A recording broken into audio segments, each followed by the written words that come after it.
พี่น้องเอ้ยซึ่งมื้อนี้บ่าวเอ็นกาสิได้พาพ่อแม่พี่น้อง FC ทางฝั่งไทยมาเบิ่งเฮือนสร้างด้วยน้ำผักน้ำแห้งที่ไปหาเงินอยู่ฝั่งไทยเนาะมีเฮือนมีชาติอยู่กะย้อนฝั่งไทยนี่แหละพี่น้องเอ้ยคือมูลค่าเฮือนหลังนี้ตอนนี้ก็เบิดไปแล้วประมาณ300,000กว่าสิฮอด400,000เนาะซึ่งแม่นว่าถ้าว่ารวมๆแล้วเสร็จชิ้นทุกอย่างนี่ก็ประมาณสัก700,000ซาที่บ่เอ็น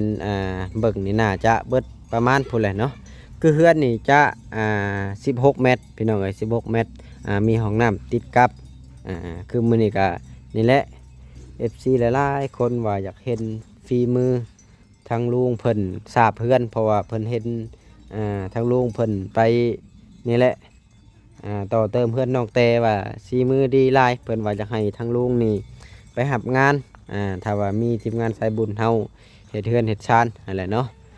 ก็ถือว่าหลังจากที่เพิ่นขึ้นข้างเทิงแล้วเนาะตอนนี้กันนี่แหละจะขึ้นปูนด้านล่างเนาะมื้อนี้เพิ่นน่าจะเสร็จสิ้นอยู่การสาบเฮือนครัวเนาะเฮือนครัวนี่แหละพี่น้องเอ้ยเจ้าของเงินเพิ่นก็ไปหาเงินอยู่ฝั่งไทยเพื่อสิได้เฮือนชนิดก็โอ้ถือว่าเก็บออมพอสมควรได้พี่น้องเอ้ยถ้าว่าบ่เก็บบ่ออมนี่โอ้บ่ได้ง่ายๆได้นี่สบายดีสวัสดีพ่อแม่พี่น้อง FC เบิดสุขุสู่คนว่าจะเป็นฝั่งไทยฝั่งลาวหรือว่าสิเป็นทางต่างประเทศกะยินดีต้อนรับเข้าสู่ช่อง YouTube บ่าวเอ็นสตูดิโอหรือว่า Facebook Fanpage บ่าวเอ็นอีกแล้วเอาพี่น้องเอ้ยเสิร์ฟเปิดภาพมาตอนนี้ก็ถือว่าบรรยากาศยามแรงๆเนาะซึ่งมื้อนี้บ่าวเอ็นกะช่วงแรงๆก็น่าจะบ่ได้เข้าไปบ้านของน้องโอหรือว่าบ้านของน้องแต่เพิ่นเนาะก็พอดีว่าโอ้ใส่เสื้อกะแบบว่าเสื้อเพิ่นแถมมานำอุปกรณ์การซื้อหันซื้อนี่นั่นแหละเนาะก็ถือว่าใส่ไปสิก็เรียบง่ายพี่น้องเอ้ยมันค่อนข้างจะเย็นหลายเนาะ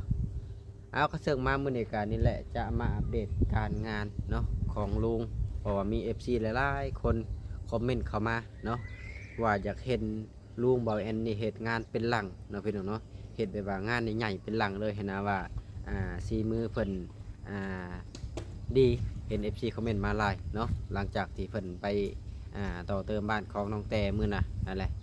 และที่นี่ก็พอดีว่าบ่าวแอนก็ว่างๆพอดีเนาะก็เลยว่านี่แหละ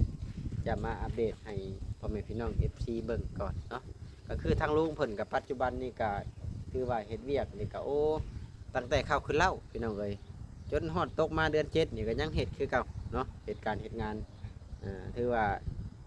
เฮ็ดงานในห้วยเกือบแม่นว่าเบิดปีพุ่นเลยเนาะพี่น้องเพิ่นเฮ็ดการเฮ็ดงานแต่ก่อนบ่แอนก็เฮ็ดน้ำลุงนี่แหละเนาะช่วงแรกๆน่ะบ่แอนน่ะเฮ็ดอยู่น้ำพ่อบ่แอนแต่อยู่บ้านเนาะพี่น้องเนาะแต่บ่แอนยังบ่ทันสร้างครอบครัวแล้วก็เฮ็ดอยู่บ้านแต่ก่อนเนาะแต่ทีนี้มาเอาเมียก็เฮ็ดน้ำลุงเพราะว่าหลายๆคนหลังจากที่เฮ็ดทางลุงเพิ่นไปเฮ็ดงานต่อเติมบ้านของน้องแต่ก็มีหลายๆคนว่าอยากให้ทางลุงบ่แอนนี่ไปรับงานแบบว่าทีมงานสายบุญเฮาไปทำงานแต่อยากให้เพิ่นไปรับการทำงานนั่นแหละนะพี่น้องเนาะก็คือเพิ่นก็จักคิดว่าจังไดบ่ค่อยว่างเนาะพี่น้องเนาะก็คืองานอยู่บ้านตัวเองนี่ก็เฮ็ดได้เบิดปีเนาะพี่น้องเนาะเฮ็ดได้เบิดปีแบบว่าได้เฮ็ดงานตลอดนั่นแหละเอาง่ายๆก็ได้เอาก็หลังจากที่บ่ได้ไปบ้านของน้องแต่หรือว่าบ้านของน้องโอก็นี่แหละได้มีโอกาสมาอัปเดตหน้างานที่ทางลูกเพิ่นเฮ็ดทุกมื้อนั่นแหละเนาะว่าเพิ่นนี่เฮ็ดออกมาซำใดฝีมือซำใดนั่นแหละเนาะว่าง่ายก็ได้เอาจังได๋ก็ขอขอบคุณพ่อแม่พี่น้อง FC ทุกกำลังใจที่คอยเข้ามาติดตามรับชมคลิปบ่าวแอนตั้งแต่ต้นจนจบที่บ่คำโฆษณาคอยกดไลค์กดแชร์คอยเป็นกำลังใจให้บ่าวแอนตั้งแต่ต้นจนจบถ้าว่าบ่มีพ่อแม่พี่น้อง FC ก็คือสิบ่มีบ่าวแอนในมื้อนี้เนาะจังได๋ก็ขอขอบคุณเด้อพี่น้องเอ้ยที่คอยติดตามรับชมคลิปบ่าวแอนเนาะเอาก็สั่นก็สิอัปเดตเวียกงานของลุงเพิ่นเฮ็ดแต่ละมื้อให้ FC เบิ่งก่อนเนาะเอาพี่น้องเอ้ยซึ่งมื้อนี้บ่าวเอ็นกาสิได้พาพ่อแม่พี่น้อง FC ทางฝั่งไทยมาเบิ่งเฮือนสร้างด้วยน้ำผักน้ำแห้งที่ไปหาเงินอยู่ฝั่งไทยเนาะ มีเฮือนมีซานอยู่กะย้อนฝั่งไทยนี่แหละพี่น้องเอ้ยคือมูลค่าเฮือนหลังนี้ตอนนี้ก็เบิดไปแล้วประมาณ300,000กว่าสิฮอด400,000เนาะซึ่งแม่นว่าถ้าว่ารวมๆแล้วเสร็จชิ้นทุกอย่างนี่ก็ประมาณสัก700,000ซาที่บ่แอนเบิ่งนี่น่าจะเบิดประมาณพู้นแหละเนาะคือเฮือนนี่จะ16 เมตรพี่น้องเอ้ย16 เมตรมีห้องน้ำติดกับคือมื้อนี้ก็นี่แหละ FC หลายๆคนว่าอยากเห็นฝีมือทางลุงเพิ่นสาบเพื่อนเพราะว่าเพิ่นเห็นทางลุงเพิ่นไปนี่แหละต่อเติมเพื่อนน้องแต่ว่าฝีมือดีหลายเพิ่นว่าอยากให้ทางลุงนี่ไปหับงานถ้าว่ามีทีมงานสายบุญเฮาเฮ็ดเฮือนเฮ็ดชานนั่นแหละเนาะแล้วเดี๋ยวบ่แอนก็สิพาไปเบิ่งก่อนถือว่าเพิ่นสาบนี่ก็แบบว่าโอ้ระดับหนึ่งเพิ่นได้พี่น้องเอ้ยประมาณแบบว่าค่อนข้างจะคักหลายนั่นแหละอันนี้จะเป็นโซนเฮือนครัวเนาะถือว่าโอเคห้องน้ำติดกับมีส่องลมทีเดียวคือตอนนี้ซุ่มลุงแล้วก็ยังสาบอยู่ได้นี่ขึ้นปูนยังบ่ทันแล้วเนาะก็แล้วข้างเทิงยังข้างล่างถือว่าพานี่น่าจะเสร็จชิ้นอยู่มื้อนี้คิดว่าจะเป็นห้องน้ำติดกับเนาะอันนี้จะเป็นท่อน้ำเสียนี่แหละนี่น้องเอ้ยส่องลมนี่ก็โอ้ใส่ลายพอสมควรนี่แหละ FC อยากเบิ่งงานพวกเจ้าหนะอยากเบิ่งเป็นลังเพิ่นว่าบางทีโอกาสหน้าโอกาสในได้ใช้บริการเพิ่นว่าเรื่องใช้บริการมันก็ได้อยู่ถ้าว่างเนาะถ้าบ่ว่างนี่ก็ห่วยบ่ได้ไปเนาะอันนี้เพิ่นจะเอาปูนเค็มใส่ก่อนกันแตกเนาะพวกชวนลายมันอยากแตกในเสานี่แหละในเฮือนเขาก็แตกเบิดเลยได้ในเสานี่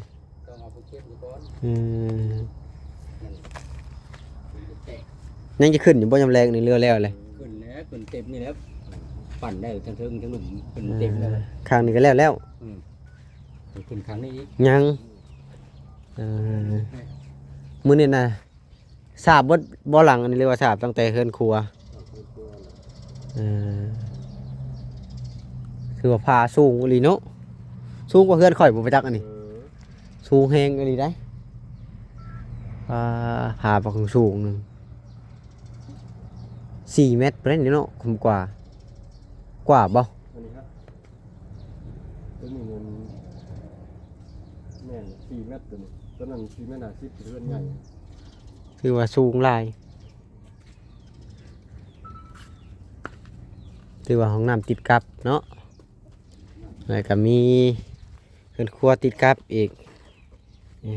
เดี๋ยวเข้าไปเบิ่งข้างในก่อนถือว่ายาวได้เฮือนนี่สรุปแล้ววันนี้ตกอยู่จักเม็ด15 เมตร15 เมตรผมบอกแม่นคิดว่า12สไลด์9ใส่4 13 เมตร13ก็บ่ได้เป็นผู้และตัวนั้นอีกได้3นี่ได้นี่เป็น16 เมตรผู้ได้นี่พอถือว่ายาวอันนี้ได้นี่ผู้บักยาวๆใหญ่ๆน้ำผักน้ำแรงจากเพิ่นไปหาเงินอยู่ฝั่งไทยผู้ได้นี่เพื่อเพิ่นสิได้เพื่อนสำนี่เนาะถือว่าโอ้ต้องอดทนขนาด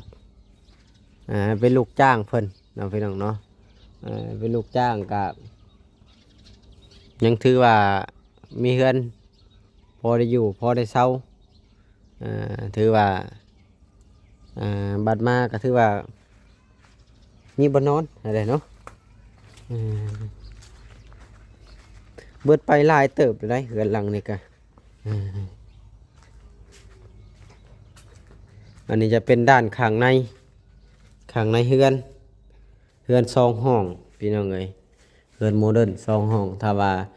ตีเพดานนี่ก็โอเคเลยบาทนี้นี่แหละเฮือน2 ห้องถือว่าประตูนี่ยังแห้งเสยเนาะนี่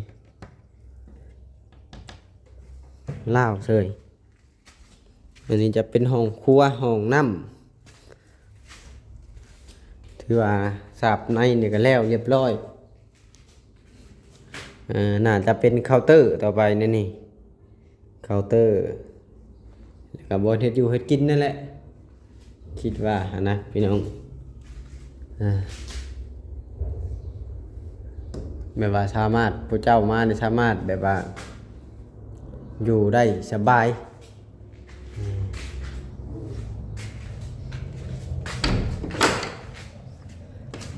อันนี้จะเป็นห้องน้ำสูงคักอะไรตอนนี้กันนี่แหละจะขึ้นปูนด้านล่างเนาะมื้อนี้เพิ่นน่าจะเสร็จสิ้นอยู่การสาบเฮือนครัวเนาะเฮือนครัวนี่แหละพี่น้องเอ้ยเจ้าของเงินเพิ่นก็ไปหาเงินอยู่ฝั่งไทยเพื่อสิได้เฮือนเท่านี้ก็โอ้ถือว่าเก็บออมพอสมควรได้พี่น้องเอ้ยถ้าว่าบ่เก็บบ่ออมนี่โอ้บ่ได้ง่ายๆได้นี่ประหยัดอีหลีได้นี่จังไดบางคนไป10ปี20ปีก็บ่ได้ถ้าว่าบ่เก็บบ่ออมน้องเขาจากว่าไปแล้วถึกลอตเตอรี่แล้วสิได้อยู่แบบซะถือว่าขึ้นหน้าเนาะลุงคือขึ้นหน้าแท้นี่นะบ่แม่นชาบเถื่อบ่ที่จังเต็มนี่นะ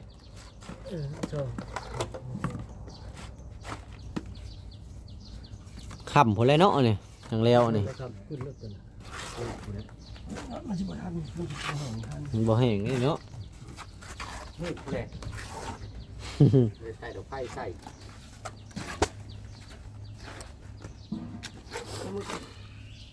ดอกไผ่ใช้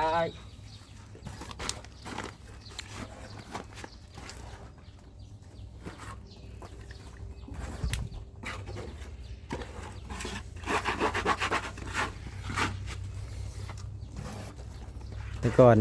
จะมี4 คนเนาะแต่ว่าเพิ่นพาไปเฮ็ดให้เฮ็ดนา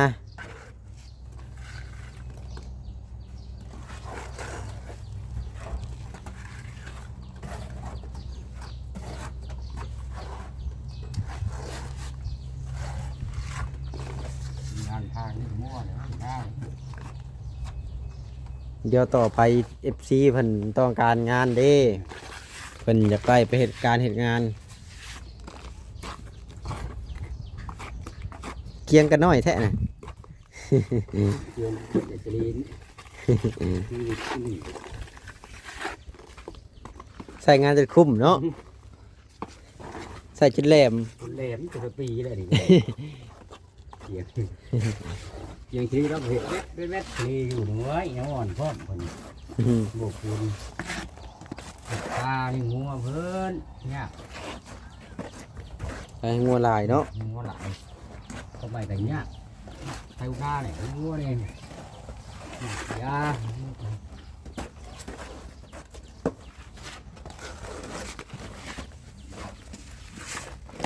ใช่ดิบไปที่ก่อนที่ขา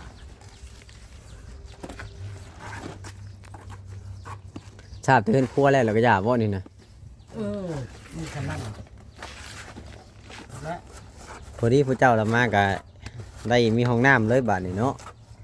น้ำใช่ ห้องน้ำใส่บนเฮ็ดอยู่ให้กิน โอ้มันก็เลยก่อนมันยากแค่ไทยหน้าเลยคือบุกไปแล้วแล้วมันก็ 3 สอบผู้บ่จักพานี่ ชื่อนี่เลย 4 สอบผู้สอบที่4นี่นะ ชื่อผูกนึงพ่อชื่อข้าชอบ หน้าแฮง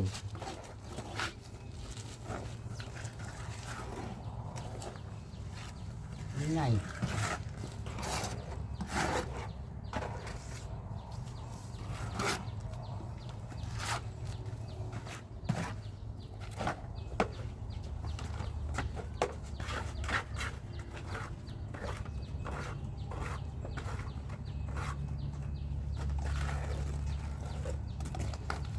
โอ้ย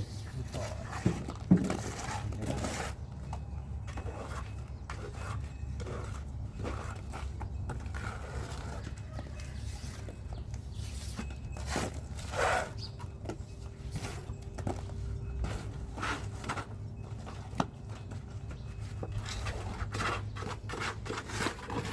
กินแล้วก็เพื่อสิเต็ม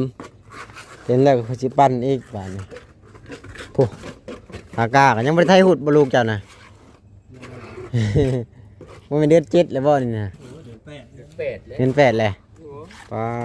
เท่า มันจะเป็ด2ออกมาเป็ดลูก คนยังบ่ทันแล้วนาจะดีได้ปีนี้น่ะยังกว่านี้คนดำนะนอกจากบนใดมีหนองหั้นนะ บ้านนั่นกลัวคือดำใบเด้อมันเงาที่ว่านี่นำพลา ดมแงบนนั้นเอาเคียนให้บ่ บ่เห็นนั่นตัวดำ มีสองเจ้า3เจ้าหั่นแหละเพราะว่าข่อยไปบ้านน้องแต่ฝนมันสิตกแต่นะหั่นนะบ่อื่นมันก็บ่ได้ตก มันมักตกแต่นะหั่นนะมันตกในก้อนขี้เมฆนะหั่นมันก็บ่ตกบ่อื่น แล้วเขามีแนวจูดไหม มีของดีอยู่ชัก ตกอะไรได้ ตัวที่2ถุงนะ สองถงอันนั้นแหละฝนมักตกนะหั่นแหละ มีของดีเด้อ โอ้ว่าฝนมักตกวิทย์หั่นก็แล้วเลยได้ เขาดำนาอยู่แถวแล้วมีน้ำเนาะนา มันตกมาฮอดโค้งใกล้อยู่ฮอดบ้านนาทรายนี่เด้มันฮอดหั่นแหละฝนน่ะ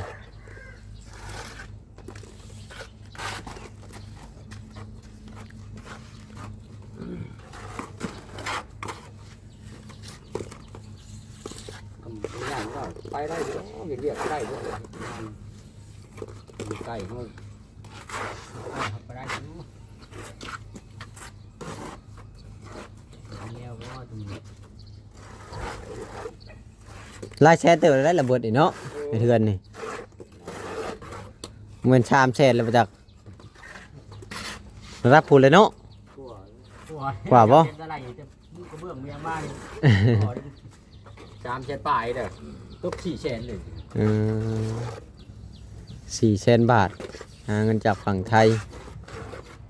เพื่อติดกะโลแล้ว แล้วนะกะโลอีกบ่ได้ตกอีไล่จะตก5 แสนพุ่นละ เพื่อกะโลเพื่อเพดานนี่ห้อยเกือบล้านเนาะ พุ่นละ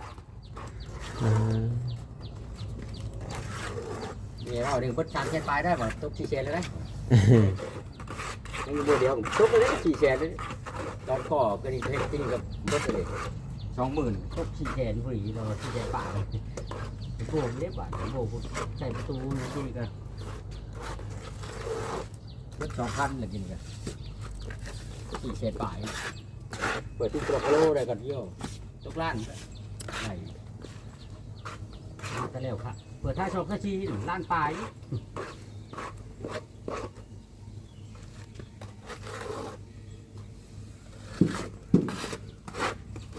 ชี้กับทางละ2,000 ปลายไปนะ เออ ของไทย ตัวถือก็มีคือกัน นี่มันหลอนไว้ตัวนี้ ถือฝนนั่นหนึ่งก็รอดเลย นี่ต้องโตทาง5,000ตัวละ7,000ต่างกันนี่1,000 2,000โอ้ชื่อก็ยาตัวละ1,000ปลายทางเงินโฆษณาชื่อแม่นทางละ1,000ปลายหลอน อิงชื่อมันก็ยังติดเสือเลย เห็นของเฮือนอีแขกเฮือนอีไม้นี่เฮือนอีโมเฮือนอีกระท้องเลยตาเมียง4 บาทถ้าเป็นเทียนอันละ1,000นั่นลูกรู้บ่เลยดิ ข้าววันถ้าเด็กเตะเป็นชีบัวจะเป็นชีขาวเป็นชีขาวมันเปลี่ยนไปเลย แต่ทีทะเลได้ดินี่ สีทะเลก็ดีกันหวังเปลี่ยนสีตลอดสี สีประมาตรฐานเนาะ เบื่อสีตะกี้มันเป็นสีไข่อันนั้นไข่ฮอชิลี่ชีวิตนะค่ะ สีชมพูบ่ ไม่ได้ฮอชิลี่เลยราคาทีชีวิตเลยสีชอบมากแบบเป็นน้ำอื่นนี่สีอื่นนี่ผมก็ดีกันว่ามันเปลี่ยนสีเลยผมส ชิ บา ลิ ย ออนบัดนี้ลายเดือดชิลิออนขาวเลย มันจะเบื่อว่ะมันเปลี่ยนสีเลยแค่นี้ว่ะเขาจะมันใช้สีใหม่อยู่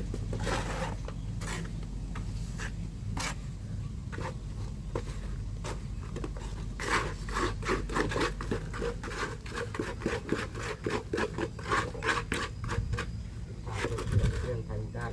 ก่อนเรื่อยๆต้นในถุงแล้ว เข้ายอดเข้าอยู่บ้านเผื่องามเลยพอเราเบิ่งปลาฝนตกดีก็จะขัก เลี้ยเขาก็ยอดมันกว่าเกี่ยวไปเลย ไอ้ได้มันแดดแล้วมันเหี่ยว หนักได้เหี่ยวเลย ตกชาวบ้านในชื่นเลยชื่นไม่ชอบเบิ่งโอ้ชื่นก่อย ยอดใส่กระปุยขักอยู่เด้อย อดที่กระปุยแล้ว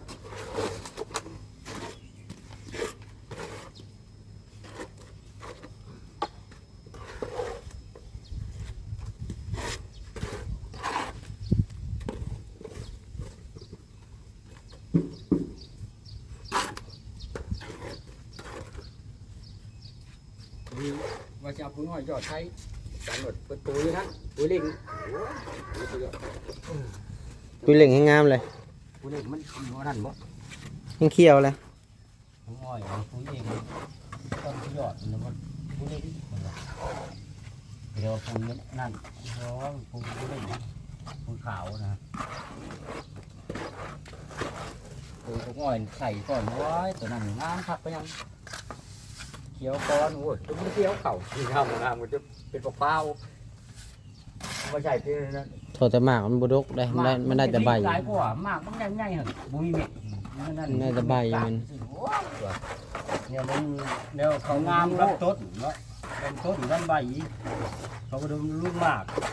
มากมันเป็นพร้าวเบิดมันเหี่ยว ข้าวหมากมันนะใช่ปีกายนี้ให้หน้าตัวลองบุ่นก่อนโอ้ยตาย เนี่ยปุ๋ยเขาเลยลำต้นพวกใบพวกลำต้นโอ้ยเราไปสามารถเอาได้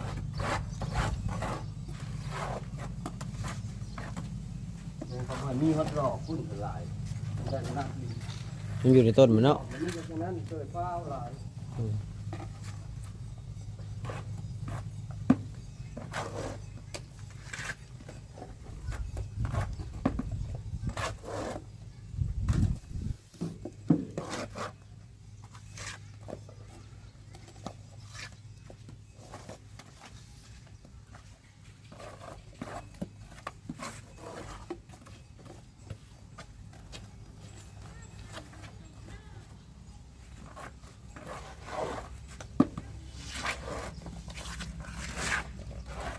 เอาพี่น้องเอ้ยก็ประมาณนี้แหละกับพา FC มาเบิ่ง